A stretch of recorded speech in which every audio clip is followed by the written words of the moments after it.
खुदावंद यीशु मसीह के जिंदा पाक और जलाली नाम में आप सब बहनों और भाइयों को बहुत बहुत सलाम। यूहन्ना रसूल की मार्फत अंजीली बयान उसका 10वां बाब और उसकी 10वीं आयत में यूं मरकूम है, मैं इसलिए आया कि वो जिंदगी पाएं और कसरत से पाएं। मेरे अजीज बहनों और भाइयों, खुदा चाहता है कि हमारी जिंदगी में खुशी और इत्मीनान हो। हमारी जिंदगी में खुदा की अता करदा खुशी और मुसर्रत के असरात दूसरों की जिंदगियों में भी तहरीक पैदा करते हैं। हम इस खुशी को हर रोज हासिल कर सकते हैं और मुसलसल इसमें कायम भी रह सकते हैं अगर हम अपने दिन का आगाज खुदावंद के साथ करें। खुदावंद के साथ दिन का आगाज करने से मेरी मुराद यह है कि हम उसके पाक कलाम को पढ़ें और ध्यान लगाएं कि खुदा हमसे अपने पाक कलाम के वसीले क्या कहना चाहता है, और फिर उसी रहनुमाई में आगे बढ़ें जो खुदावंद की तरफ से हमें मिली है। ऐन मुमकिन है शुरू में हमें खुदा की आवाज का तजुर्बा ना हो, लेकिन अगर हम खुदा की आवाज सुनने में संजीदा हैं तो वो जरूर हमारी मदद करेगा और हमारी रहनुमाई करेगा। खुदा के साथ हर रोज दिन का आगाज हमें उम्मीद और ईमान में तरोताजा रखता है, और खुदा की हमारी जिंदगी के लिए यही मर्जी है कि हम उसकी राहों की पैरवी करें और उसके कुदरत वाले कामों का अपनी जिंदगी में तजुर्बा करें।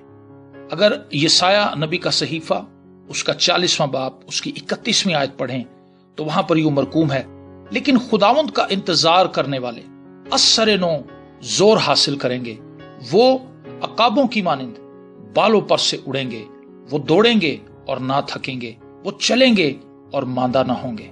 हालेलुया।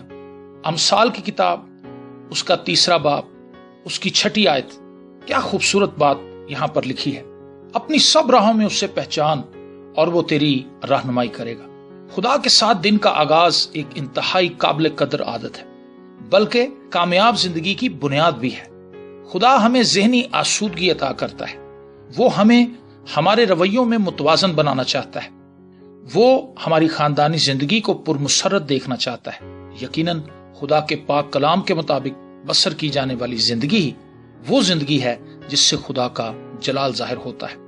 हो सकता है कि आप अपने आसपास किसी भी ऐसे मसीही को ना जानते हो जो खुदा की मोहब्बत से सरशार नजर आता हो और आप उसे एक सच्चा और हकीकी मसीही कह सके। अगर ऐसा नहीं है तो मैं आपको चैलेंज करता हूं कि आप ऐसे मसीही बनकर दिखाएं जिसको देखकर लोग रूहानी तौर पर मजबूत हों और खुदा के पास आने में दिलेरी महसूस करें। Hallelujah, praise the Lord. आइए हम सब दुआ मांगे।